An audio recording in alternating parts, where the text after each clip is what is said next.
The court finds the sentence cannot proceed, not because you are innocent, not because the king intervened, because 12 women said so. Picture this. You are 24 years old. You are sitting on a straw pallet in a stone cell, back against cold wall, hands in your lap, watching a single stripe of gray morning light move across the floor. The tallow candle on the ledge has nearly drowned itself. The iron door has a barred slot.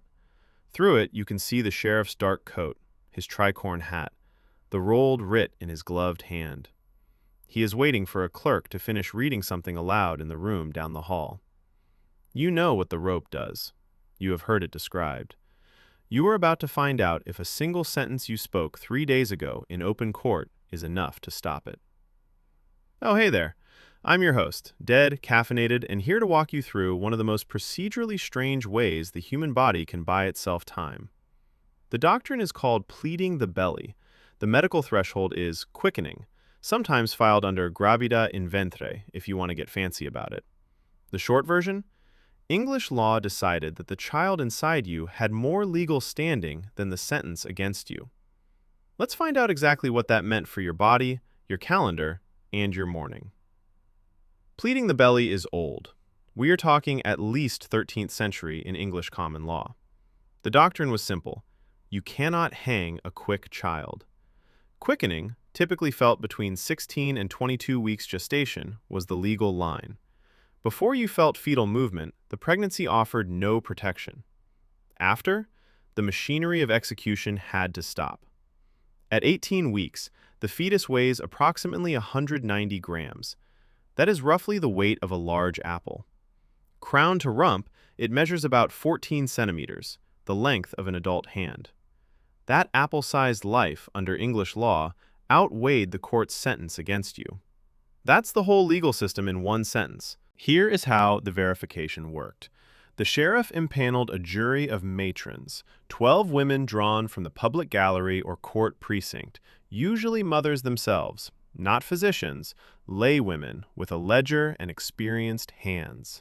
Each one palpated your abdomen, felt for fundal height above the pubic bone, and pressed a flat hand against your belly and waited. What they were looking for was fetal movement. The distinctive elastic resistance of a gravid uterus, described in period sources as firm yet yielding, like a full wineskin under drum-tight skin. In some documented cases, matrons checked for cervical softening. Late pregnancy softens the cervix from the consistency of firm nose cartilage to that of soft lip tissue. That distinction mattered. Could you fake it? You could try. Women stuffed rags under their shifts to simulate fundal height at roughly 20 weeks, about the size and firmness of a large cantaloupe. Experienced matrons detected the fraud. Cloth collapses under pressure. A gravid uterus does not. Experienced hands, every time. The matron jury's unanimous verdict of quick with child was binding on the court, not advisory, binding. The state was not being merciful. It was deferring an asset disposition problem. A dead woman cannot be transported. A dead woman cannot pay court fees. And executing a quick child was, theologically and legally, a different category of act. Okay, here is the timeline. Day 1, the examination. You are brought from the condemned cell to a bare antechamber. A rough-hewn table, 2 tallow lanterns. The matron jury is arranged in a loose arc. The lead matron's hands are already outstretched. One by one, they examine you. The process takes approximately 30 to 60 minutes. You stand. You have no say in how the hands move across your body. Your heart rate is elevated, probably above 100 BPM. Your breathing is shallow. You are 24 years old, and 12 strangers are deciding whether you live past this morning. The verdict is delivered in open court. Quick with child. The clerk reads it aloud. The sheriff is holding a writ he cannot legally execute. He does not move. He cannot. The reprieve is in force. Week 1 through week 4. You go back to the cell. The execution is postponed approximately 9 months, until you have been delivered of the child. Not pardoned, not commuted, postponed. The sentence remains. Your body is the clock. Your pregnancy under jail conditions is a controlled deterioration. The straw bedding harbors body lice. The water supply is contaminated. Newgate runs on typhus, known in this period as jail fever, caused by Rickettsia prowazekii, which colonizes the endothelial lining of your small blood vessels. Untreated, it causes systemic vasculitis, spreading petechial rash, fever above 104 degrees Fahrenheit, and in roughly 10 to 40% of cases, multi-organ failure within 2 weeks. Newgate killed prisoners faster than the rope in several recorded outbreak years. The womb is the safest room in the building. Month 2 through month 5. Your fundal height rises measurably week by week. By month 4, the uterus clears the pubic bone. By month 5, you feel movement. This is, technically, the moment that saved your life. Also the moment that started the countdown to the moment it ends. The English assizes convened twice yearly per county. Your reprieve pushes your execution past the next full session. Delays compound. Transportation logistics, prison fever outbreaks, judicial backlog. A 9-month stay sometimes stretched into years. Approximately 15 to 20% of women who successfully pleaded the belly received a commutation before re-execution.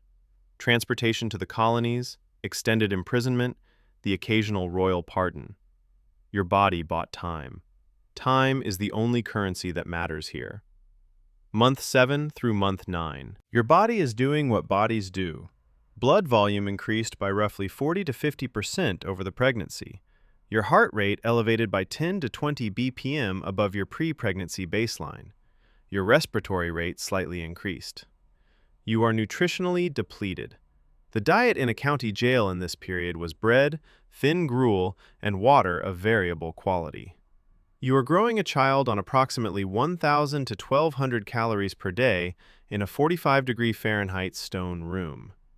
Delivery happens in the cell or in a slightly warmer adjacent room if the jailer is feeling charitable. No physician. A midwife if you are lucky. Other prisoners if you are not.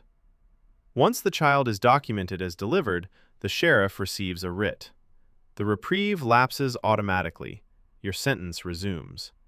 Roughly 50 to 60% of infants born to imprisoned mothers in 18th century London died within weeks. The cold, the contaminated water, the typhus in the straw.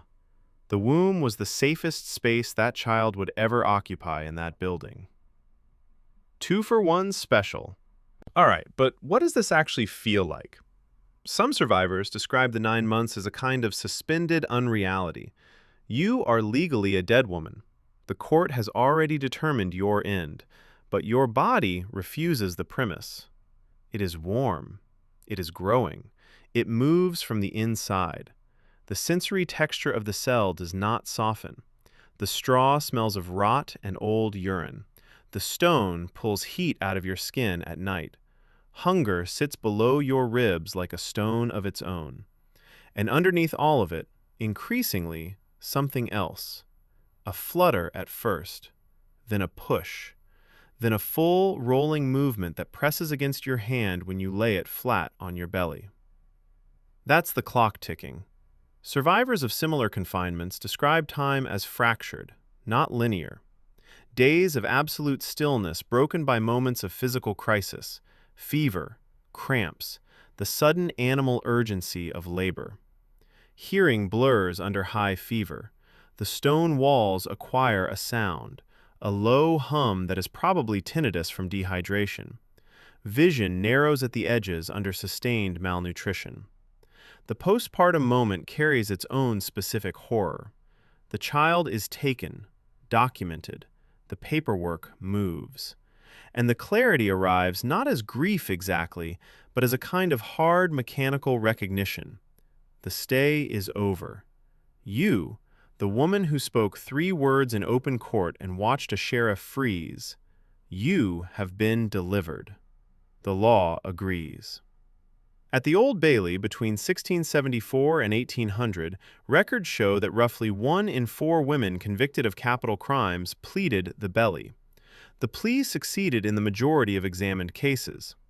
Of those women, approximately 15 to 20% ultimately avoided execution through commutation or pardon.